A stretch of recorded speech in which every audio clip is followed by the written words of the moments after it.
All right, a very big welcome to you, my awesome viewers and subscribers from all over the world. This is The Truth with Ben Jokes, your number one political talk show. Now, my position on the issue of who should lead the opposition against Bola Tinubu in 2027 has never changed. Peter Obi remains the best candidate for the opposition. And if our aim is truly to rescue Nigeria, then every other candidate, regardless of age or ethnicity or religion, should queue behind him. More than anyone, I believe that Peter Obi won the 2023 presidential election.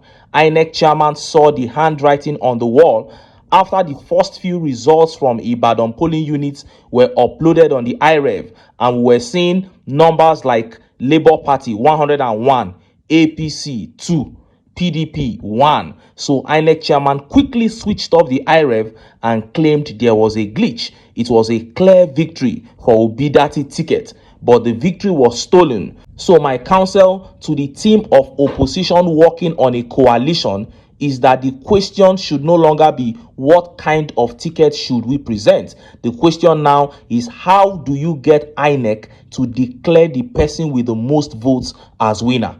How do you stop Tinubu from rigging this election? The most honorable ticket to present home and abroad is the one that has Peter Obi as flag bearer. There is no doubt about this. It has been presented once and that ticket won, but the victory was stolen. So the conversation I am more interested in right now is, how does the opposition plan to stop Tinubu from rigging this election? Now, let us look at the top stories. Now, there were reports yesterday that many APC chiefs did not attend the APC summit. And make no mistake, APC chiefs are not governors and senators. The chiefs, the major people that are connected to the grassroots, those are the ones that help them to rig elections. They said very many of them refused to attend that summit because they did not believe in the endorsement of Tinubu. But Ganduje said it is normal for people to have other engagements, that it was because of other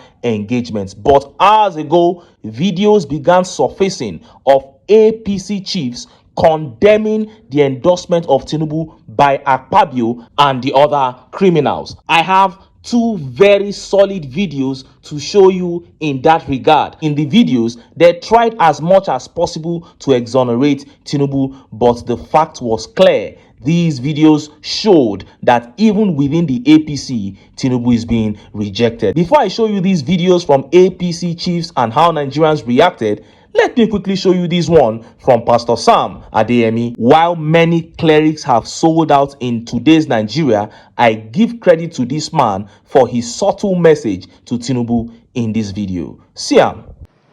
They built their influence over many years. Like you pointed out, these are educated people. These are highly intelligent people, some of our best. It's just that, like I said, in the process of wanting to succeed in this Nigeria, they bent here and bent there and bent there, and by the time they arrived at the top that they wanted to go, they had become crooked, right? So they know people, they know the connections, they know how the system works, and they've amassed a lot of wealth. So they influence how people are elected. So I will appeal. I must appeal to those of us that are in leadership in our country. Those of us in leadership right now, it's just pleading. Many of us will have no legacies. At the end of the day, you'll make a lot of money, you'll have power, yes, you will occupy that position for some years, but at the end of the day, you will live a bad reputation, a bad name for your family, and we won't be able to write much about you later. You have a unique history. How many people will be presidents in their lifetimes? How many people will be governors? Let's not waste these opportunities. You heard that. Very insightful words there from Sam Adeyemi. Out of several millions of Nigerians, you find yourself in Aso Rock. Even if it was you that took yourself there with your money and your evil influence and all that, why can't you seize that unique opportunity to do the right thing? You are amassing wealth. You have this money more than enough. Why are you still doing all this? Acquiring this whole wealth, you will die and take nothing with you. That is why I maintain that Tinubu and his cohorts work for the devil, because how can Tinubu, who is just few months away from his 114th birthday, still be embezzling public funds at the level that he's doing right now? They have moved from embezzling the crude oil money to padding budgets. They are still taking heavy loans from time to time and embezzling. It doesn't make any sense at all. This is Lucifer at work here, and that is why I keep encouraging Nigerians to resist Tinubu and the APC, because if you resist the devil, he will flee. Now, let us look at the top videos. There are two big videos here from APC chiefs. APC chiefs here rejecting Tinubu's endorsements by AKPABIO and the other lawmakers and APC governors. They tried to be as respectful as possible to Tinubu, but you could see that these men are saying that he does not deserve these endorsements. This first video here from Cletus Obun is a very, very brutal one. This one said endorsement of Tinubu by AKPABIO and his cohorts is tantamount to political masturbation. See the video. Only those outside the party who are not party officials that can endorse this president. Every other person in the party has no choice. So pretending that you are endorsing him is complete political somersault and some kind of gymnastics that is unnecessary at this time. The entertainment is becoming grotesque. It is not in any way exciting or excitable. I find it completely unnecessary because the president and with all the focus on preparing for 2027, like you said, so that he can focus on making generational shifts or changes, I'm hoping I'm not misquoting you, is it not taking away from the urgency that we're living in our day-to-day? You're talking about landmarks, that we should be highlighting the landmarks. Our daily reality is, as a Nigerian, is quite painful. So you think is the focus that should be in the present, going into the elections that are still 2 years away, when we're also living in one of the most difficult times on history as Nigerians, economically speaking? That is the point I am making, that the president is taking steps and engaging the system given our present realities. And therefore, the issues of endorsement, if you are not within the party and you are holding no office in the party and you endorse the sitting president, you are doing something novel. But if you are a member of the party, you don't have a choice. You are doing no endorsement. You are only getting yourself excited. And that is complete political masturbation. That is political masturbation. You are not engaging in anything fruitful because you are not saying anything about the president. You are not saying anything about your governor if you say you are endorsing him as a party member. Do you have a choice? You don't. You cannot. If you don't, you stay out of it or you challenge it at the proper time. But as we stand now, the president is taking steps and actions that are to remedy the situation we find ourselves in terms of security, food security, the national security situation, in terms of our energy crisis, and all those things. You heard that. He said it was political masturbation by APC governors and lawmakers to be endorsing Tinubu. He said endorsements should be coming from outside. It should be coming from Nigerians who are feeling the impact of your government. Let them tell you if you are doing well or not. And I hope you know that it takes a lot of courage to come out on air as an APC member and disgrace AKPABIO and APC governors in this manner, because just listen to the words that this man used to describe them for making such an endorsement. What you are seeing here is a complete disconnect between the so-called elected officials of APC and the other APC chiefs and the floor members. There is a strong disconnect. This whole Mr. President has taken a bold step. He's doing well. All these guys are not feeling it at all. These are the kind of people that Onokpasa was talking about when he said the people within the APC will gather themselves and unseat Tinubu. Cletus Obun in this video tried as much as possible to protect Tinubu so he doesn't get punished, but later he began mentioning his failures, saying that he was taking steps to correct them.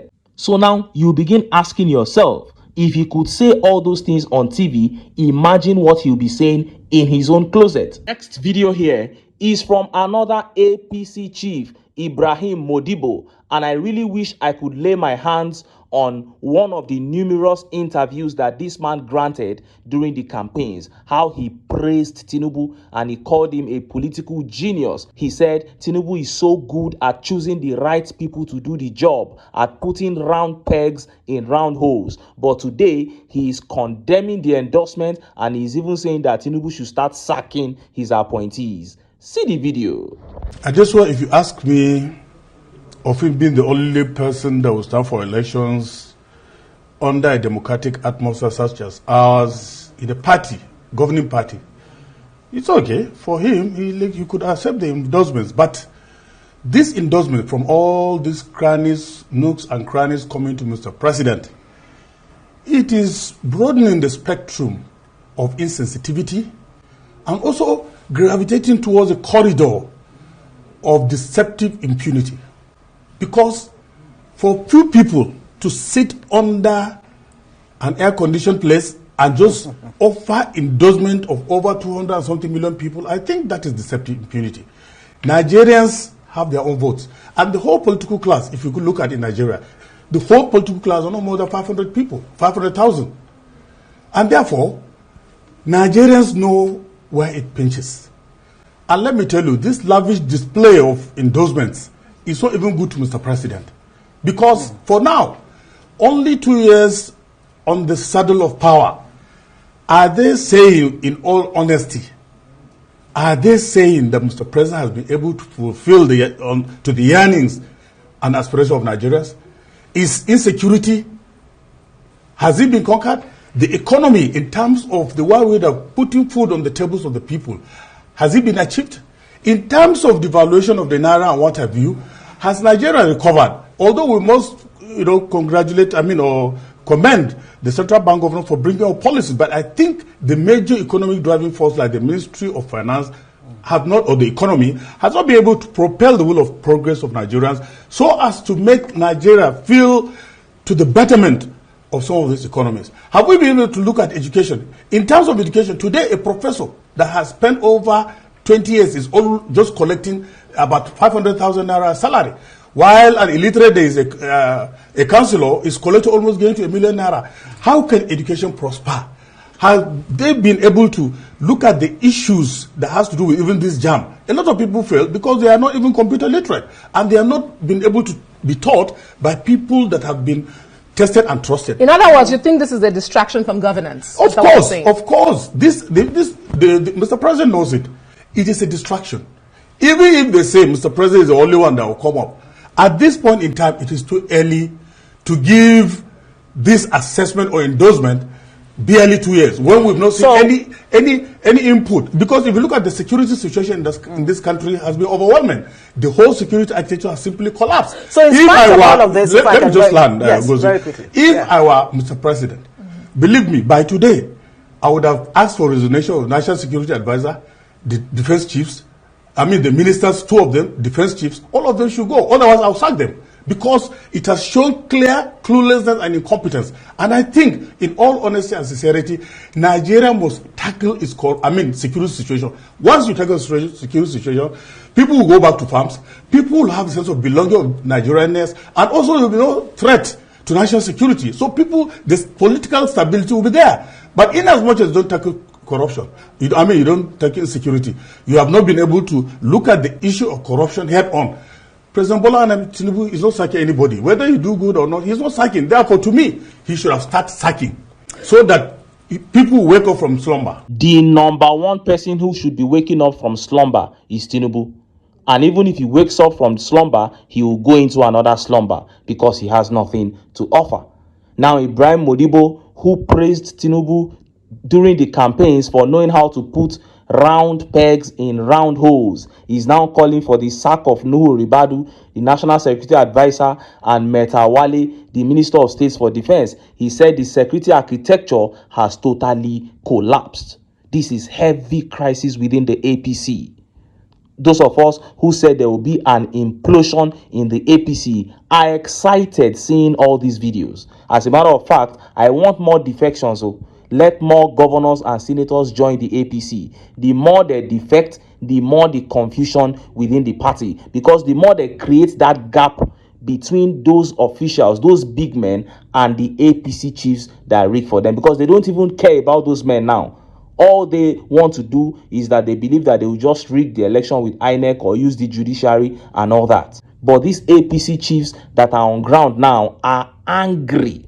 That is why there is serious crisis within the party. And when all those governors that have decamped there begin to clash too, you will now see that we will now have disgruntled big men.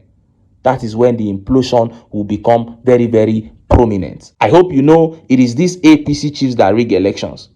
So APC is in serious trouble now. These men are angry with them to the point that they have come out publicly. You know what it means to come out publicly, the way Cletus Obun did, to disgrace AKPABIO and APC governors in that manner, using such hurtful words against them. It shows that there is a complete breakdown of relationship, and that is good for us. So let us not make the mistake of thinking that it is only Peter Obi that is in a party that has crisis. All these top guys are facing very serious crisis, and everybody is just trying to navigate around with wisdom. And let me say that tomorrow might be pregnant with many miracles that we are not even aware of yet. His Excellency Peter Obi should put his house together. If it means starting a new political party, let him go ahead. I have said it many times here that in 6 months, that party will have more card-carrying members than the APC and LP put together. PDP is not even a party again, so I will not mention it. If it is the will of God, the way PO will find himself at Aso Rock, none of us can even explain for now. So let us keep our fingers crossed, keep doing the best we can, and let's hope for the best. But until then, make I still enter town, make I go get some ogbonge political news wey una go like. Why? Because of una na I dey here, so don't go away, don't go away.